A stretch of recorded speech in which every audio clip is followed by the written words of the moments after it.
Pre BEd pre DEd प्रवेश परीक्षा 2025 सामान्य ज्ञान की एमसीक्यू सीरीज़ की शुरुआत कर रहे हैं। सामान्य ज्ञान की एमसीक्यू है। क्वेश्चन नंबर 31 से हम शुरू करते हैं। कौन सा भारतीय जन आंदोलन महात्मा गांधी के प्रसिद्ध दांडी मार्च के साथ शुरू हुआ था? देखिए, कौन सा आंदोलन है जो कि दांडी मार्च जो महात्मा गांधी का आंदोलन चला था उसी बीच शुरू हुआ था? ए खिलाफत आंदोलन, बी असहयोग आंदोलन, सी सविनय अवज्ञा आंदोलन या डी भारत छोड़ो आंदोलन। तो इसका सही उत्तर हो जाएगा सी सविनय अवज्ञा आंदोलन, जो कि जन आंदोलन भारतीय जन आंदोलन महात्मा गांधी के प्रसिद्ध दांडी मार्च के साथ शुरू किया गया था। नेक्स्ट क्वेश्चन है क्वेश्चन नंबर 32। किस आयोग ने उल्लेख किया कि कार्य अनुभव विद्यालयीन पाठ्यक्रम का अनिवार्य हिस्सा होना चाहिए? देखिए, कार्य अनुभव विद्यालयीन पाठ्यक्रम का हिस्सा हो। राष्ट्रीय शिक्षा आयोग ने, माध्यमिक शिक्षा आयोग ने, आचार्य राममूर्ति समीक्षा समिति या विश्वविद्यालय शिक्षा आयोग? तो इसका सटीक उत्तर हो जाएगा ए राष्ट्रीय शिक्षा आयोग। क्लियर है? क्वेश्चन नंबर 33 देखिए, आपको यहाँ स्क्रीन पर दिख रहा है। 33 नंबर के क्वेश्चन है और इसका क्या आंसर हो सकता है? तो चलिए पहले क्वेश्चन को देखें। भारत के महान न्यायवादी के विषय में सही क्या है? पहला है वह लोकसभा में बोल सकता है, वह राज्यसभा में बोल सकता है, वह संसद के संयुक्त सत्र में बोल सकता है, या चौथा है वह संसद की किसी भी समिति में बोल सकता है। तो ये चारों कथन जो है सही नज़र आ रहे हैं, इसलिए इसका सही उत्तर हो जाएगा डी वाला ऑप्शन। ठीक है, चलिए क्वेश्चन नंबर 34 है और क्वेश्चन नंबर 34 का एक अर्थव्यवस्था में यदि अर्थव्यवस्था के कुल उत्पादन में उसके प्राथमिक क्षेत्र का हिस्सा 50% या उससे अधिक है तो उसे कहा जा सकता है, क्या कहा जाएगा?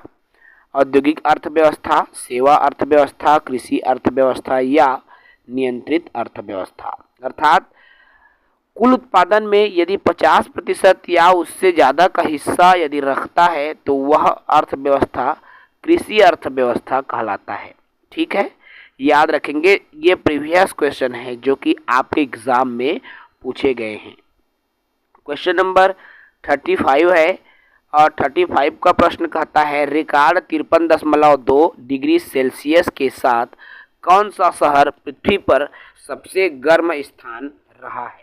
अर्थात 53.2 डिग्री सेंटीग्रेड अभी तक गर्मी पड़ी है। कौन से शहर में पृथ्वी के? तो पहला चेन्नई, दूसरा दुबई, तीसरा कुवैत या चौथा दिल्ली। तो इसका सटीक उत्तर क्या हो जाएगा मेरे दोस्तों? ये सी कुवैत। कुवैत एक ऐसा शहर है जहां पर गर्मी बहुत ज़्यादा पड़ती है। ठीक है, चलिए क्वेश्चन नंबर 36 पर आ जाते हैं। क्वेश्चन नंबर 36 क्या कहता है भाई? आपको यहाँ स्क्रीन पर दिख रहा है कि गिनी गुणांक या गिनी अनुपात को अर्थव्यवस्था में निम्नलिखित में से किस माप से जोड़ा जा सकता है? तो गिनी गुणांक या गिनी अनुपात को अर्थव्यवस्था में कौन से माप से जोड़ा जाएगा? मुद्रास्फीति की दर, गरीबी सूचकांक, आय असमानता या व्यक्तिगत आय? तो इसका बिल्कुल सटीक उत्तर सी हो जाएगा, आय असमानता से इसको जोड़ा जाता है। ठीक है, चलिए नेक्स्ट क्वेश्चन है क्वेश्चन नंबर 37 और क्वेश्चन नंबर 37 क्या कहता है मेरे दोस्तों? तो देखिए, संविधान के अनुच्छेद 12 में परिभाषित राज्य शब्द में क्या सम्मिलित है? ये जो अनुच्छेद 12 में राज्य शब्द है वह क्या सम्मिलित है? उसमें भारत सरकार और संसद सम्मिलित है, राज्य सरकार और राज्य विधानमंडल, सभी स्थानीय और अन्य प्राधिकारी या सभी न्यायपालिकाएं। तो इसका सही उत्तर हो जाएगा, देखिए इसमें एक तो है आपका भारत सरकार और संसद शामिल है, दूसरा राज्य सरकार और राज्य विधानमंडल भी शामिल है और सभी स्थानीय और अन्य प्राधिकृत जो प्राधिकारी है वो शामिल है। तो ये तीनों अर्थात सी इसका सही उत्तर हो जाएगा। क्लियर है मेरे दोस्तों? चलिए क्वेश्चन नंबर 38 पर आ जाते हैं। क्वेश्चन नंबर 38 है क्या है? देखिए भाई, क्वेश्चन नंबर 38 निम्न में से कौन सा भारत की सबसे लंबी नदी है? भाई सरल से सवाल है मेरे दोस्तों, गंगा नदी को भारत की सबसे लंबी नदी का नाम दिया गया है। क्लियर है? चलिए नेक्स्ट क्वेश्चन नंबर 39 है।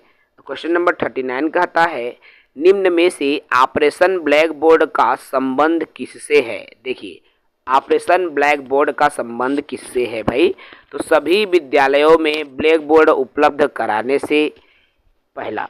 दूसरा है विद्यालयों में ब्लैक बोर्ड के उपयोग को बढ़ावा देना, या विद्यालयों में मूलभूत सुविधाओं को उपलब्ध कराना, या विद्यालयों में विद्यार्थियों का नामांकन बढ़ाना। तो भाई ये मूलभूत सुविधा की बात करता है। जो ऑपरेशन ब्लैक बोर्ड चलाया गया था शिक्षा को लेकर, वो मूलभूत सुविधा अर्थात विद्यालय में जो चीज़ें जरूरी है वो चीज़ें विद्यालय को उपलब्ध हो जाए, यही प्रमुख कारण है कि ऑपरेशन ब्लैक बोर्ड की शुरुआत की गई थी। ठीक है, चलिए नेक्स्ट क्वेश्चन है और क्वेश्चन नंबर 40 है मेरे दोस्तों। क्वेश्चन नंबर 40 क्या कहता है देखो, तो 40वां नंबर के प्रश्न है निम्न में से किन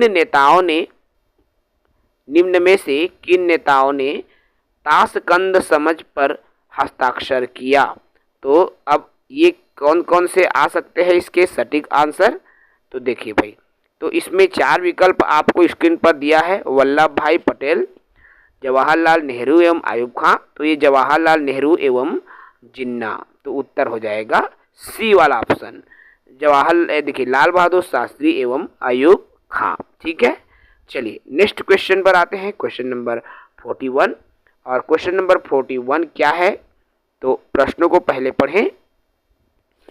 राष्ट्रीय शिक्षा नीति 2020 ने अनुशंसा की है कि यदि विद्यार्थियों के लिए खेल आधारित स्कूल तैयारी मॉड्यूल बनाया जाएगा, किस कक्षा के लिए यह मॉड्यूल तैयार किया जाएगा। एनईपी 2020 की बात कर रही है ना, तो एनईपी 2020 में कौन सी कक्षा के लिए खेल आधारित, भाई खेल से शिक्षा तो एलिमेंट्री लेवल में होगी, है ना भाई, प्राइमरी लेवल में होगी, तो इसलिए कक्षा 1 इसका सही उत्तर हो जाएगा। ठीक है, चलिए नेक्स्ट क्वेश्चन है और नेक्स्ट क्वेश्चन में क्वेश्चन नंबर 42 और क्वेश्चन नंबर 42 देखिए, इनमें से किसका संबंध यशपाल कमेटी रिपोर्ट से है। तो किसका संबंध है भाई, प्रसारण के द्वारा सीखना, बिना बोझ के सीखना, शिक्षा, तो ये तो बिल्कुल सटीक चीज है, बिना बोझ के शिक्षा, ये यशपाल समिति का कथन है, तो बी इसका सही उत्तर हो जाएगा।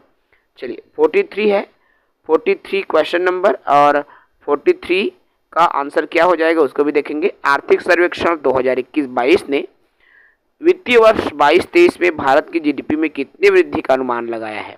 तो 8 से 8.5%, 10.5%, 9.2% या 7.75%, 7 या 7.5, तो 8 या 8.5%, ए इसका सही उत्तर हो जाएगा।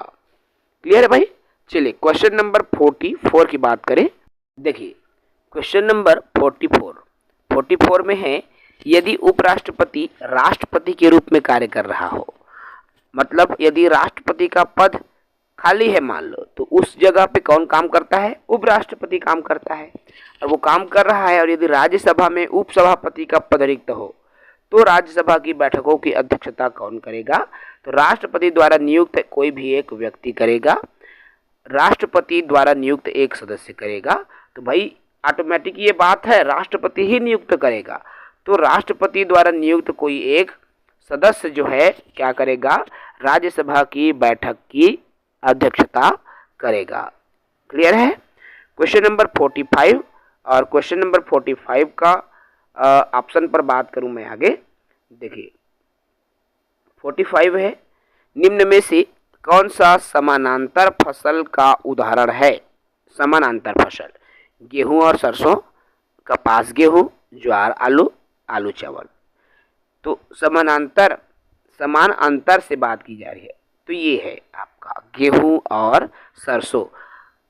कैसे समानांतर, देखो भाई, जिस मतलब कहना चाहिए माह में गेहूं की फसल होती है, उसी माह में सरसों को भी बो दिया जाता है। अर्थात कभी कभी आप देखोगे सरसों और गेहूं को भी एक साथ कई जगहों पर बो दिया जाता है, क्योंकि एक साथ चलने वाली फसल है, दोनों फसल को एक साथ बोया जा सकता है। एक ही अवसर में, एक ही समय में ये बोया जाने वाला फसल है, इसलिए यह समानांतर फसल की श्रेणी में आता है।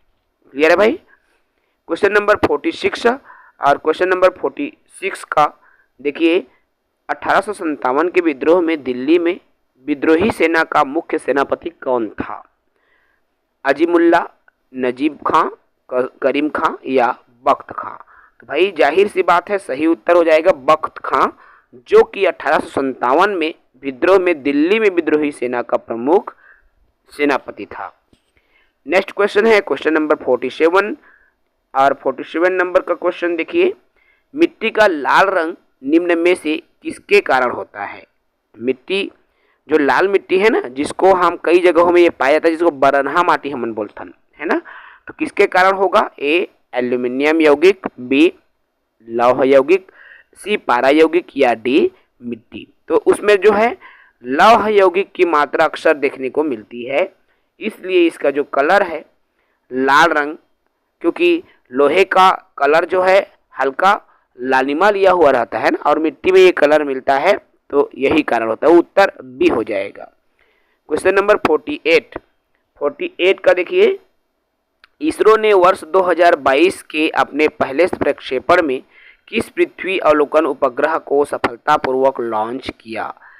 EOS-4, EOS-2, EOS-3 और EOS-5? तो सही उत्तर हो जाएगा ए, EOS-4 को इसरो ने वर्ष 2022 में लॉन्च किया।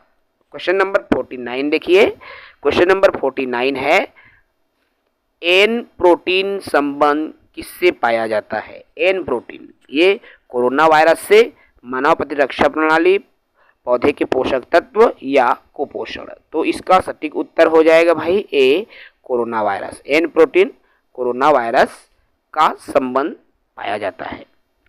क्वेश्चन नंबर 50वां नंबर का क्वेश्चन है और इसका सटीक उत्तर क्या हो जाएगा? चलिए पहले प्रश्न को पढ़ें। शिक्षा नीति जो NEP 2020 की बात की जा रही है, जिसमें नवीन पाठ्यक्रम 5+3+3+4 के अनुसार मूलभूत चरण में कौन सी कक्षाएं होनी चाहिए? तो देखिए, केवल कक्षा पहली दूसरी, आंगनबाड़ी, पूर्व प्राथमिक विद्यालय और बाल वाटिका। तो भाई सटीक उत्तर देखिए, एलिमेंट्री की बात हो जाएगी, आंगनबाड़ी कक्षा उसमें इंक्लूडेड रहेंगी, याद रखना, सी इसका सही उत्तर हो जाएगा। आंगनबाड़ी, पूर्व प्राथमिक कक्षा, बाल वाटिका और कक्षा पहली और दूसरी, ये 2-3 कक्षा देखिए, इसमें आंगनबाड़ी आ जाएगी, पूर्व प्राथमिक कक्षा अर्थात नर्सरी की कक्षा, बाल वाटिका और द्वितीय और प्रथम की, तो ये सी इसका सही उत्तर हो जाएगा, जो 5 वाला है उसमें। ठीक है, चलिए, तो ये रहा साथियों 20 क्वेश्चंस। ये 50 प्रश्नों का MCQ सीरीज़ है, जो कि प्री BEd प्री DLED के लिए बहुत ही इंपॉर्टेंट है। नेक्स्ट सेशन में नेक्स्ट सीरीज़ पर बात करेंगे। साथ ही नए हैं चैनल से जुड़े, चैनल को सब्सक्राइब करें। कंटिन्यू आपकी 22 मई तक एग्ज़ाम डेट तक MCQ सीरीज़ हम प्रोवाइड करवाते रहेंगे। जय हिंद।